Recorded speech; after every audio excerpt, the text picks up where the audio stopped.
Om Shanti 20 February 2025 प्रातः मुरली बाबा कहते मीठे बच्चे वर्तमान तुमे माने निज भितरे थिबा विकार गुड़ी को दान करि दियो तेबे ग्रहण छाड़ी जीवो एवं एही तम प्रधान दुनिया शत प्रधान होई जीवो। वर्तमान तुमे माने निज भितरे थिबा विकार गुड़ी को दान करि दियो तेबे ग्रहण छाड़ी जीवो एवं एही तम प्रधान दुनिया शत प्रधान होई जीवो। प्रश्न तुम संतान मानकु केउ कथा प्रति आदौ वितृष्णा आसीबा उचित नुहे। तुम संतान मानकु केउ कथा प्रति आदौ वितृष्णा आसीबा उचित नुहे। उत्तर तुम मानकु निजर जीवन प्रति केबे भी वितृष्णा आसीबा उचित नुहे, कारण एही जन्म को हीरा तुल्य जन्म बोली गायन करा जाइछि। तेणु एहार जत्न मध्य नेबाकु पड़िबो। जदि सुस्थ रहिबो तेबे सिना ज्ञान सुनी पारिबो। एठारे जेते दिन बंची थिबे रोजगार मध्य हेउथिबो, ता सहित पुराणा हिसाब किताब मध्य चुक्त होई चलीथिबो। गीत ओम नमो शिवाय। ओम शांति। आज हेउछि गुरुवार। तुमे संतान माने कहिबो सतगुरुवार, काहींकिना सत्यजुगर स्थापनाकर्ता मध्य उपस्थित अछंती। सी वास्तव रे सत्यनारायणकर कथा मध्य सुनाउछंती। नररु नारायण मध्य कराउछंती। गायन मध्य करा जाए समस्तंकर सद्गति दाता, पुणी वृक्षपति मध्य अटंती। एहा हेउछि मनुष्य सृष्टि रूपक वृक्ष, जहाको कल्प वृक्ष बोली कहिथांती। कल्प कल्प अर्थात 5000 वर्ष परे एहार पुणी पुनरावृत्ति होइथाए। जड़ वृक्षर मध्य पुनरावृत्ति होइथाए ना। फूल 6 मास फुटी थाए, पुणी माली माने तार चेर साइति रखी पुणी लगाई थांती, जेउथिरो फूल पुणी फुटी थाए। एबे एक कथा तो पिला माने जानुछंती जे बाबांकर जयंती मध्य अधा कल्प पर्यंत पालन करूछंती, आउ अधा कल्प पुणी भूली जाउछंती। भक्ति मार्ग रे अधा कल्प पर्यंत मने पकाई थांती। बाबा पुणी केबे आसी एही फूलर बगीचा स्थापन करिवे। मनुष्य मानकर दशा तो बहुत प्रकार अछि ना। बृहस्पतिर दशा भी अछि। अवतरण कलार मध्य दशा रहिछि। वर्तमान समय रे भारत उपरे राहुर ग्रहण प्रवेश होइछि। चंद्रमा को भी जेबे ग्रहण लागि थाए लोके कहि थांती जदि दान देव तेबे ग्रहण छाड़ी जीवो। एबे बाबा मध्य सही कथा कहउछंती। एही 5 विकार को दान दे दियो तेबे ही ग्रहण छाड़ी जीवो। वर्तमान सारा सृष्टि उपरे ग्रहण लागि जाइछि।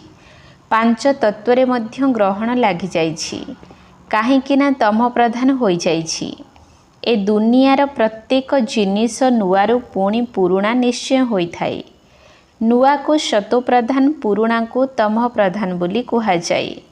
छोट छुआ को मध्य शतो प्रधान महात्मा ठारू मध्य उच्च रूपरे गणा जाई थाए, काहींकिना तांको भितरे 5 विकार न थाए। सन्यासी माने भक्ति मध्य छोट अवस्थारे ही करि थांती। जेपरिके रामतीर्थ कृष्णंकर भक्त थिले, पुणी जेबे बड़ होई सन्यास ग्रहण कले, तापरे पूजा पाठ समाप्त होईगला। सृष्टि रे पवित्रता मध्य दरकार। भारत प्रथमे सबुठारु पवित्र थिला, पुणी जेतेबेले देवता माने वाम मार्गरे गले सेतेबेले भूमिकंप आदि रे स्वर्गर समस्त सामग्री सुनार महल आदि सबु नष्ट होईगला। पुणी थरे नुआ रूपरे वर्तमान तैयारी आरंभ हेउछि। विनाश तो निश्चय होइथाए। उपद्रव सेतेबेले हुए जेतेबेले रावण राज्य आरंभ होइथाए। एही समय रे समस्ते पतित अटंती। सत्य जुगरे देवता माने राजत्व करिवे। दुनिया रे असुर एवं देवता मानक मध्यरे जो युद्ध देखाइछंती वास्तव रे सेभଳି किछि होई न थाए। କାହିଁକି ନା ଦେବତାମାନେ ସତ୍ୟ ଯୁଗରେ ହିଁ ଥିଲେ। ସେଠାରେ ଲଢ଼େଇ କିପରି ବା ହୋଇପାରିବ? ସଙ୍ଗମ ଯୁଗରେ ଦେବତାମାନେ ତ ନଥାନ୍ତି। ତୁମମାନଙ୍କର ନାମ ହେଉଛି ପାଣ୍ଡବ। ପାଣ୍ଡବ କୌରବମାନଙ୍କ ମଧ୍ୟରେ ବି ଲଢ଼େଇ ହୁଏ ନାହିଁ। ଏହା ହେଉଛି ଗପ। ଏହି ସୃଷ୍ଟି କେତେ ବଡ଼ ବୃକ୍ଷ ଅଟେ। କେତେ ଅସରନ୍ତି ପତ୍ର ରହିଛି। ସେସବୁର ହିସାବ କେହି କ'ଣ ବାହାର କରିପାରିବେ? ସଙ୍ଗମ ଯୁଗରେ ତ ଦେବତାମାନେ ଆଦୌ ନଥାନ୍ତି। ବାବା ବର୍ତ୍ତମାନ ବସି ଆତ୍ମାମାନଙ୍କୁ ବୁଝାଉଛନ୍ତି। ଆତ୍ମା ହିଁ ସେହି କଥାକୁ ଶୁଣି କାନ୍ଧ ହଲାଇଥାଏ। ଆମେ ଆତ୍ମା ଅଟୁ। ବାବା ଆମକୁ ପାଠ ପଢ଼ାଉଛନ୍ତି। ଏହି କଥା ଉପରେ ପକ୍କା ନିଶ୍ଚୟ କରିବାକୁ ପଡ଼ିବ। ବାବା ହିଁ ଆମକୁ ପତିତରୁ ପବିତ୍ର କରାଉଛନ୍ତି। ପ୍ରତ୍ୟେକଙ୍କ ଆତ୍ମାରେ ହିଁ ଭଲ ବା ଖରାପ ସଂସ୍କାର ରହିଥାଏ ନା। ଆତ୍ମା ନିଜର କର୍ମ ଇନ୍ଦ୍ରିୟ ଦ୍ୱାରା କହୁଛି ଆମକୁ ବାବା ପାଠ ପଢ଼ାଉଛନ୍ତି। ବାବା କହୁଛନ୍ତି ମୋର ମଧ୍ୟ ମୁଖ ଦରକାର, ଯାହାଦ୍ୱାରା ମୁଁ ବୁଝାଇବି। ଆତ୍ମାକୁ ଖୁସି ହେଉଛି। ବାବା ପ୍ରତି 5000 ବର୍ଷରେ ଥରେ ଆସୁଛନ୍ତି ଆମକୁ ଶୁଣାଇବା ପାଇଁ। ତୁମେ ସବୁ ସମ୍ମୁଖରେ ବସିଛ ନା? ତେବେ ମଧୁବନର ହିଁ ମହିମା ରହିଛି। ସମସ୍ତ ଆତ୍ମାଙ୍କର ବାବା ତ ସେ ହିଁ ଅଟନ୍ତି ନା। ସମସ୍ତେ ତାଙ୍କୁ ଡାକୁଛନ୍ତି। ତୁମକୁ ଏଠାରେ ସମ୍ମୁଖରେ ବସିବାରେ ମଜା ଆସୁଛି, କିନ୍ତୁ ଏଠାରେ ସମସ୍ତେ ରହିପାରିବେ ନାହିଁ। ନିଜର କାମ ଧନ୍ଦା ଚାକିରି ଆଦିକୁ ମଧ୍ୟ ଦେଖିବାର ଅଛି। ଆତ୍ମାମାନେ ଜ୍ଞାନସାଗରଙ୍କ ପାଖକୁ ଆସୁଛନ୍ତି। ଏହି ଜ୍ଞାନ ନିଜେ ଧାରଣ କରି ପୁଣି ଯାଇ ଅନ୍ୟକୁ ଶୁଣାଇବାକୁ ହେବ। ନହେଲେ ଅନ୍ୟମାନଙ୍କର କଲ୍ୟାଣ କିପରି କରିବେ? ଯୋଗୀ ଏବଂ ଜ୍ଞାନୀ ଆତ୍ମାମାନଙ୍କୁ ସଉକ ରହୁଛି ଯେ ଆମେ କିପରି ଯାଇ ଅନ୍ୟମାନଙ୍କୁ ବୁଝାଇବୁ। ଏବେ ଶିବ ଜୟନ୍ତୀ ପାଳନ କରାଯାଉଛି ନା? ଏହା ଭଗବାନୁବାଚ ଅଟେ। ଭଗବାନୁବାଚ କୃଷ୍ଣଙ୍କ ପାଇଁ କୁହାଯାଇପାରିବ ନାହିଁ, କାରଣ ସେ ହେଉଛନ୍ତି ଦୈବୀ ଗୁଣଧାରୀ ମନୁଷ୍ୟ। ଦେବୀ ଦେବତା ଧର୍ମ କୁହାଯାଇଥାଏ। ଏବେ ପିଲାମାନେ ଏକଥା ତ ବୁଝିଗଲେଣି ଯେ ଏବେ ଦେବୀ ଦେବତା ଧର୍ମ ନାହିଁ, ବର୍ତ୍ତମାନ ଏହାର ସ୍ଥାପନା ହେଉଛି। ତୁମେ ଏମିତି କହିପାରିବ ନାହିଁ କି ଏବେ ଆମେ ଦେବୀ ଦେବତା ଧର୍ମର ଅଟୁ। ନା, ଏବେ ତୁମେ ବ୍ରାହ୍ମଣ ଧର୍ମର ଅଟ। ଦେବୀ ଦେବତା ଧର୍ମର ହେଉଛ। ଦେବତାମାନଙ୍କର ଛାଇ ଏହି ପତିତ ସୃଷ୍ଟିରେ ପଡ଼ିପାରିବ ନାହିଁ। ଏ ସୃଷ୍ଟିକୁ ଦେବତାମାନେ ଆସିପାରିବେ ନାହିଁ। ତୁମମାନଙ୍କ ପାଇଁ ନୂଆ ଦୁନିଆ ଦରକାର।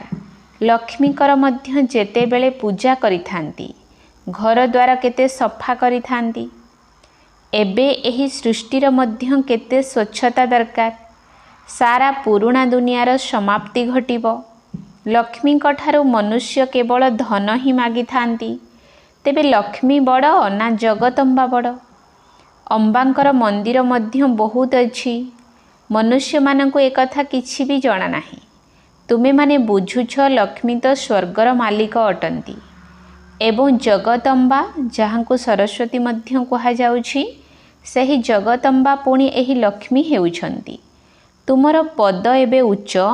ଦେବତାଙ୍କର ପଦ ବ୍ରାହ୍ମଣଙ୍କ ଠାରୁ କମ୍ ଅଟେ। ଉଚ୍ଚରୁ ଉଚ୍ଚ ତ ବ୍ରାହ୍ମଣ ଚୁଟି ନା। ତୁମେ ହେଉଛ ସମସ୍ତଙ୍କ ଠାରୁ ଉଚ୍ଚ। ତୁମମାନଙ୍କର ମହିମା ରହିଛି। ସରସ୍ୱତୀ, ଜଗଦମ୍ବା, ତାଙ୍କଠାରୁ କ'ଣ ମିଳୁଛି? ଏହି ସୃଷ୍ଟିର ରାଜତ୍ୱ। ସେଠାରେ ତୁମେ ଧନବାନ ହେଉଛ। ବିଶ୍ୱର ରାଜତ୍ୱ ମିଳୁଛି। ପୁଣି ଯେତେବେଳେ ଗରିବ ହୋଇଯାଉଛ, ଭକ୍ତି ମାର୍ଗ ଆରମ୍ଭ ହୋଇଯାଉଛି, ପୁଣି ଲକ୍ଷ୍ମୀଙ୍କୁ ସ୍ମରଣ କରିଥାନ୍ତି।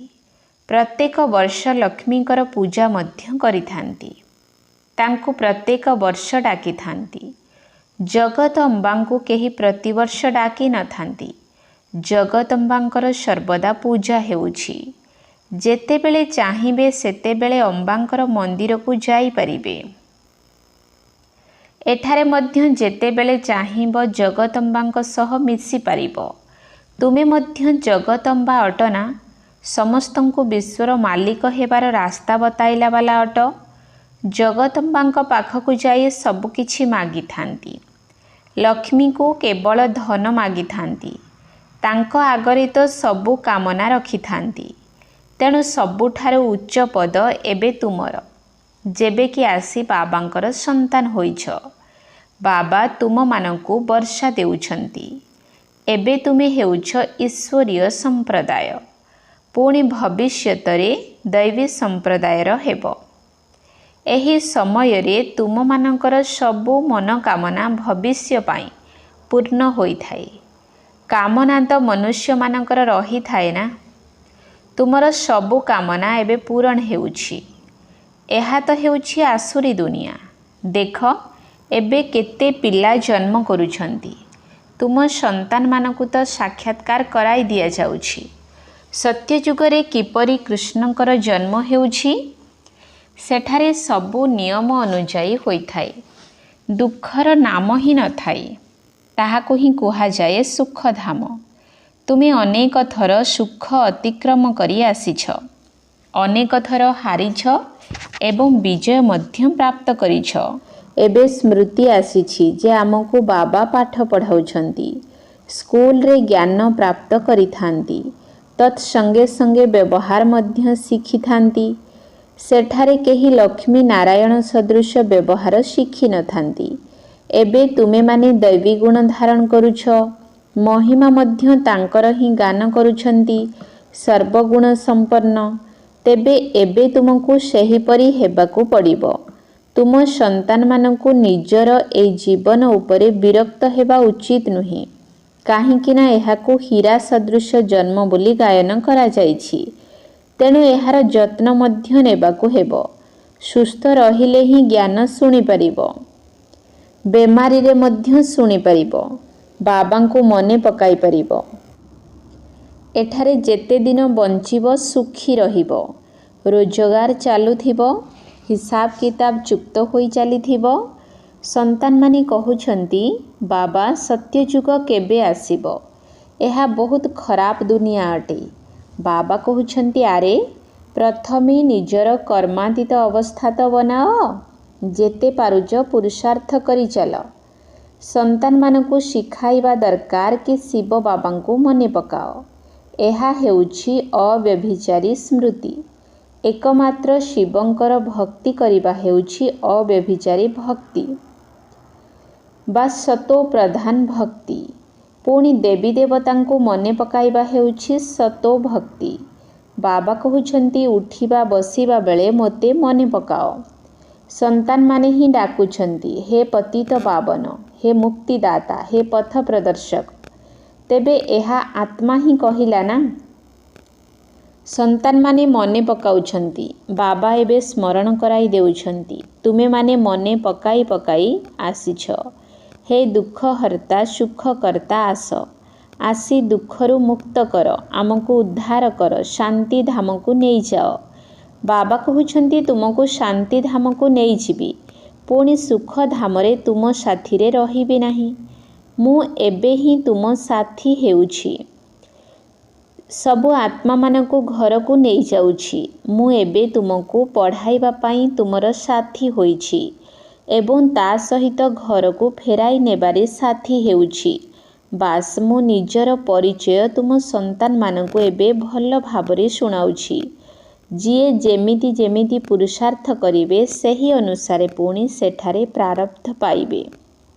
ଏବେ ବାବା ତୁମମାନଙ୍କୁ ବହୁତ ଜ୍ଞାନ ଦେଉଛନ୍ତି। ତେଣୁ ଯେତେ ହୋଇପାରୁଛି ମୋତେ ମନେ ପକାଅ। ତେବେ ବିକର୍ମ ବିନାଶ ହୋଇଯିବ ଏବଂ ଉଡ଼ିବା ପାଇଁ ପର ମିଳିଯିବ। ଆତ୍ମାର ଏପରି କୌଣସି ଡେଣା ନାହିଁ। ଆତ୍ମା ତ ଗୋଟିଏ ଛୋଟ ବିନ୍ଦୁ ଅଟେ। କାହାକୁ ଏକଥା ଜଣା ନାହିଁ ଯେ ଆତ୍ମାରେ କେମିତି 84 ଜନ୍ମର ପାଠ ନିର୍ଦ୍ଧାର୍ଯ୍ୟ ହୋଇ ରହିଛି।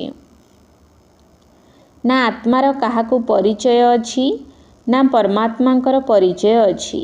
ତେଣୁ ବାବା କହୁଛନ୍ତି, ମୁଁ ଯାହା ଯେମିତି ଅଟେ ମୋତେ କେହି ବି ଜାଣିପାରିବେ ନାହିଁ। ମୋ ଦ୍ୱାରା ହିଁ ମୋତେ ଏବଂ ମୋର ରଚନାକୁ ଜାଣିପାରିବେ। ମୁଁ ହିଁ ଆସି ତୁମ ସନ୍ତାନମାନଙ୍କୁ ନିଜର ପରିଚୟ ଦେଉଛି। ଆତ୍ମା କ'ଣ ତାହା ମଧ୍ୟ ବୁଝାଉଛି। ଏହାକୁ ଆତ୍ମଜ୍ଞାନ କୁହାଯାଏ। ଆତ୍ମା ଭ୍ରୁକୁଟି ମଝିରେ ରହୁଛି। କହୁଛନ୍ତି ମଧ୍ୟ ଭ୍ରୁକୁଟି ମଝିରେ ଚମକୁଛି ଅଜବ ସିତାରା। କିନ୍ତୁ ଆତ୍ମା କି ଜିନିଷ, ଏହା ବିଲକୁଲ କେହି ଜାଣି ନାହାନ୍ତି। ଯେତେବେଳେ କେହି କହୁଛନ୍ତି କି ଆତ୍ମାର ସାକ୍ଷାତକାର ହୋଇଛି, ତେବେ ସେମାନଙ୍କୁ ବୁଝାଅ ଯେ ତୁମେ ତ କହୁଛ ତାରକା ସଦୃଶ ଆତ୍ମା ଭ୍ରୁକୁଟି ମଝିରେ ରହୁଛି, ତେବେ ସୂକ୍ଷ୍ମ ତାରକାକୁ କ'ଣ ଦେଖି ହେବ? ମଥାରେ ଟୀକା ମଧ୍ୟ ତାରକା ସଦୃଶ ଦେଇଥାନ୍ତି, ଚନ୍ଦ୍ରମାରେ ମଧ୍ୟ ତାରକା ଦେଖାଇଥାନ୍ତି। ବାସ୍ତବରେ ଆତ୍ମା ତାରକା ସଦୃଶ ଅଟେ। ଏବେ ବାବା ବୁଝାଉଛନ୍ତି, ତୁମେ ସବୁ ଜ୍ଞାନ ତାରକା ଅଟ। ବାକି ଏହି ସୂର୍ଯ୍ୟ, ଚନ୍ଦ୍ର, ତାରା ତ ଦୁନିଆ ରୂପୀ ରଙ୍ଗମଞ୍ଚକୁ ଆଲୋକ ଦେଲାବାଲା ଅଟନ୍ତି। ସେ ସବୁ କୌଣସି ଦେବତା ନୁହନ୍ତି। ଭକ୍ତି ମାର୍ଗରେ ସୂର୍ଯ୍ୟକୁ ମଧ୍ୟ ପାଣି ଦେଇଥାନ୍ତି। ଭକ୍ତି ମାର୍ଗରେ ଏ ବାବା ମଧ୍ୟ ଏସବୁ କରୁଥିଲେ। ସୂର୍ଯ୍ୟ ଦେବତାୟ ନମଃ, ଚନ୍ଦ୍ର ଦେବତାୟ ନମଃ କହି ପାଣି ଦେଉଥିଲେ। ଏହା ସବୁ ହେଉଛି ଭକ୍ତି ମାର୍ଗ। ଏହି ବ୍ରହ୍ମା ବାବା ତ ବହୁତ ଭକ୍ତି କରିଛନ୍ତି। ନମ୍ବର 1 ପୂଜ୍ୟ ତ ପୁଣି ନମ୍ବର 1 ପୂଜାରୀ ହୋଇଛନ୍ତି। ନମ୍ବର ତ ତଳକୁ ଗଣିବାକୁ ହେବ ନା। ରୁଦ୍ରମାଳାରେ ମଧ୍ୟ ନମ୍ବର ତ ଅଛି ନା। ଭକ୍ତି ମଧ୍ୟ ସବୁଠାରୁ ଅଧିକ କରିଛନ୍ତି। ଏବେ ବାବା କହୁଛନ୍ତି ଛୋଟ ବଡ଼ ସମସ୍ତଙ୍କର ଏବେ ବାନପ୍ରସ୍ଥ ଅବସ୍ଥା ଅଟେ। ଏବେ ମୁଁ ସମସ୍ତଙ୍କୁ ନେଇଯିବି, ପୁଣି ଏଠାକୁ ଆସି କେହି ଆସିବେ ହିଁ ନାହିଁ। ବାକି ଶାସ୍ତ୍ରରେ ଯାହା ଦେଖାଉଛନ୍ତି ପ୍ରଳୟ ହେଲା, ଜଳମୟ ହୋଇଗଲା, ପୁଣି ଅଶ୍ୱତଥ ପତ୍ରରେ କୃଷ୍ଣ ଆସିଲେ। ବାବା ବୁଝାଉଛନ୍ତି ଏଥିରେ ସାଗରର କୌଣସି କଥା ନାହିଁ। ସେଠାରେ ଗର୍ଭ ମହଲ ଅଟେ, ଯେଉଁଠି ସନ୍ତାନମାନେ ବହୁତ ଖୁସିରେ ରହିଥାନ୍ତି। ଏଠାରେ ଗର୍ଭ ଜେଲ୍ କୁହାଯାଉଛି। ଏଠାରେ ପାପର ଦଣ୍ଡ ଗର୍ଭ ଜେଲରେ ମିଳୁଛି। ତଥାପି ବାବା କହୁଛନ୍ତି ମନ୍ମନା ଭବ, ମୋତେ ମନେ ପକାଅ। ପ୍ରଦର୍ଶନୀରେ କେହି କେହି ପଚାରୁଛନ୍ତି, ସିଡ଼ିରେ ଅନ୍ୟ କେଉଁ ଧର୍ମ କାହିଁକି ଦେଖାଇ ନାହଁ? କୁହ, ଅନ୍ୟ ଧର୍ମମାନଙ୍କର ତ 84 ଜନ୍ମ ହେଉନାହିଁ। ସବୁ ଧର୍ମକୁ ବୃକ୍ଷରେ ଦେଖାଇଛନ୍ତି। ସେଥିରୁ ତ ତୁମେ ନିଜର ହିସାବ ବାହାର କର ଯେ କେତେ ଜନ୍ମ ନେଇଥିବ। ଆମକୁ ତ ସିଡ଼ି 84 ଜନ୍ମର ଦେଖାଇବାର ଅଛି। ବାକି ସବୁ ସୃଷ୍ଟିଚକ୍ରରେ ଏବଂ କଳ୍ପବୃକ୍ଷର ଚିତ୍ରରେ ଦର୍ଶାଯାଇଛି। ଏଥିରେ ସବୁ କଥା ବୁଝାଯାଇଛି। ନକ୍ସା ଦେଖିବା ଦ୍ୱାରା ବୁଦ୍ଧିରେ ଆସିଯାଉଛି ନା, ଲଣ୍ଡନ କେଉଁଠି, ଅମୁକ ସହର କେଉଁଠି। ବାବା କେତେ ସହଜ କରି ବୁଝାଉଛନ୍ତି। ସମସ୍ତଙ୍କୁ ଏହା ଜଣାଅ ଯେ 84 ଜନ୍ମର ଚକ୍ର ଏହିପରି ଘୁରୁଛି।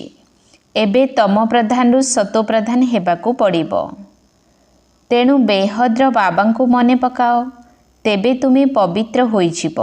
ପୁଣି ପବିତ୍ର ହୋଇ ପବିତ୍ର ଦୁନିଆକୁ ଚାଲିଯିବ। ଏଥିରେ କୌଣସି କଷ୍ଟକର କଥା ନାହିଁ। ଯେତେ ସମୟ ମିଳୁଛି ବାବାଙ୍କୁ ମନେ ପକାଅ, ତେବେ ପକ୍କା ଅଭ୍ୟାସ ହୋଇଯିବ। ବାବାଙ୍କର ସ୍ମୃତିରେ ତୁମେ ଦିଲ୍ଲୀ ପର୍ଯ୍ୟନ୍ତ ପାଦରେ ଗଲେ ମଧ୍ୟ ଥକି ପଡ଼ିବ ନାହିଁ।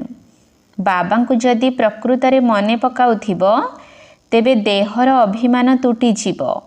ପୁଣି କେବେ ଥକାପଣ ଆସିବ ନାହିଁ। ପଛରେ ଆସିଲା ବାଲା ବାବାଙ୍କୁ ବହୁତ ମନେ ପକାଇ ତୀବ୍ର ଗତିରେ ଆଗକୁ ଚାଲିଯିବେ। ଆଚ୍ଛା, ମିଠା ମିଠା ଶିକିଲଧେ ସନ୍ତାନମାନଙ୍କ ପ୍ରତି ମାତା ପିତା ବାପଦାଦାଙ୍କର ମଧୁର ସ୍ନେହ ସମ୍ପନ୍ନ ଶୁଭେଚ୍ଛା ଏବଂ ସୁପ୍ରଭାତ। ଆତ୍ମିକ ପିତାଙ୍କର ଆତ୍ମିକ ସନ୍ତାନମାନଙ୍କୁ ନମସ୍ତେ। ଆତ୍ମିକ ସନ୍ତାନମାନଙ୍କର ଆତ୍ମିକ ବାପଦାଦାଙ୍କୁ ନମସ୍ତେ ନମସ୍ତେ ନମସ୍ତେ। ସୁପ୍ରଭାତ। ଧାରଣ ପାଇଁ ମୁଖ୍ୟ ସାର। 1 ନମ୍ବର ପଏଣ୍ଟ। ଏକମାତ୍ର ବାବାଙ୍କର ଅବ୍ୟଭିଚାରୀ ସ୍ମୃତିରେ ରହି ଦୈହିକ ସ୍ମୃତିକୁ ସମାପ୍ତ କରିବାକୁ ହେବ। ନିଜର କର୍ମାତୀତ ଅବସ୍ଥା ପାଇଁ ପୁରୁଷାର୍ଥ କରିବାକୁ ପଡ଼ିବ। ଏହି ଶରୀରରେ ରହି ଅବିନାଶୀ ରୋଜଗାର ଜମା କରିବାକୁ ହେବ। ଏକମାତ୍ର ବାବାଙ୍କର ଅବ୍ୟଭିଚାରୀ ସ୍ମୃତିରେ ରହି ଦୈହିକ ସ୍ମୃତିକୁ ସମାପ୍ତ କରିବାକୁ ହେବ। ନିଜର କର୍ମାତୀତ ଅବସ୍ଥା ପାଇଁ ପୁରୁଷାର୍ଥ କରିବାକୁ ପଡ଼ିବ। ଏହି ଶରୀରରେ ରହି ଅବିନାଶୀ ରୋଜଗାର ଜମା କରିବାକୁ ହେବ। 2 ନମ୍ବର ପଏଣ୍ଟ। ଜ୍ଞାନୀ ତୁ ଆତ୍ମା ହୋଇ ଅନ୍ୟମାନଙ୍କର ସେବା କରିବାକୁ ହେବ। ବାବାଙ୍କ ଠାରୁ ଯାହା ସବୁ ଶୁଣୁଛ, ସେଗୁଡ଼ିକୁ ଧାରଣ କରି ଅନ୍ୟମାନଙ୍କୁ ଶୁଣାଇବାକୁ ହେବ। 5 ବିକାରର ଦାନ ଦେଇ ରାହୁର ଗ୍ରହଣରୁ ମୁକ୍ତ ହେବାକୁ ପଡ଼ିବ। ଜ୍ଞାନୀ ତୁ ଆତ୍ମା ହୋଇ ଅନ୍ୟମାନଙ୍କର ସେବା କରିବାକୁ ହେବ। ବାବାଙ୍କଠାରୁ ଯାହା ସବୁ ଶୁଣୁଛ ସେଗୁଡ଼ିକୁ ଧାରଣ କରି ଅନ୍ୟମାନଙ୍କୁ ଶୁଣାଇବାକୁ ହେବ। 5 ବିକାରର ଦାନ ଦେଇ ରାହୁର ଗ୍ରହଣରୁ ମୁକ୍ତ ହେବାକୁ ପଡ଼ିବ। ବରଦାନ: ଏକମତ ଏବଂ ଏକରସ ଅବସ୍ଥା ଦ୍ୱାରା ଧରଣୀକୁ ଫଳଦାୟକ କରୁଥିବା ସାହସୀ ଆତ୍ମା ହୁଅ। ଏକମତ ଏବଂ ଏକରସ ଅବସ୍ଥା ଦ୍ୱାରା ଧରଣୀକୁ ଫଳଦାୟକ କରୁଥିବା ସାହସୀ ଆତ୍ମା ହୁଅ। ଯେତେବେଳେ ତୁମେ ପିଲାମାନେ ସାହସୀ ହୋଇ ସଂଗଠନ ଭିତରେ ଏକମତ ଏବଂ ଏକରସ ଅବସ୍ଥାରେ ରହୁଛ ବା ଗୋଟିଏ ହିଁ କାର୍ଯ୍ୟରେ ଲାଗିଯାଉଛ, ସେତେବେଳେ ନିଜେ ମଧ୍ୟ ପ୍ରଫୁଲ୍ଲିତ ରହୁଛ ଏବଂ ଧରଣୀକୁ ମଧ୍ୟ ଫଳଦାୟକ କରିଦେଉଛ। ଯେପରି ଆଜିକାଲି ବିଜ୍ଞାନର ଶକ୍ତି ଦ୍ୱାରା ଏବେ ଏବେ ପୋତୁଛନ୍ତି, ଏବେ ଏବେ ଫଳ ମିଳିଯାଉଛି, ସେହିପରି ଶାନ୍ତିର ଶକ୍ତି ଦ୍ୱାରା ସହଜରେ ଏବଂ ତୀବ୍ର ଗତିରେ ପ୍ରତ୍ୟକ୍ଷତା ଦେଖିବେ। ଯେତେବେଳେ ନିଜେ ମଧ୍ୟ ନିର୍ବିଘ୍ନ ସ୍ଥିତିରେ ରହିବା ସହିତ ଏକମାତ୍ର ବାବାଙ୍କର ଲଗନରେ ମଗନ ରହିବ, ଏକମତ ଏବଂ ଏକରସ ସ୍ଥିତିରେ ରହିବ, ତେବେ ଅନ୍ୟ ଆତ୍ମାମାନେ ମଧ୍ୟ ସ୍ୱତଃ ସହଯୋଗୀ ହେବେ ଏବଂ ଧରଣୀ ଫଳଦାୟକ ହୋଇଯିବ। ସ୍ଲୋଗାନ: ଯେଉଁମାନେ ଅଭିମାନକୁ ନିଜର ସାନ ଅର୍ଥାତ୍ ସ୍ୱାଭିମାନ ବୋଲି ଭାବି ନିଅନ୍ତି, ସେମାନେ ନିର୍ବିଘ୍ନରେ ରହିପାରନ୍ତି ନାହିଁ। ଯେଉଁମାନେ ଅଭିମାନକୁ ନିଜର ସାନ ଅର୍ଥାତ୍ ସ୍ୱାଭିମାନ ବୋଲି ଭାବି ନିଅନ୍ତି, ସେମାନେ ନିର୍ବିଘ୍ନରେ ରହିପାରନ୍ତି ନାହିଁ। ଓମ୍ ଶାନ୍ତି।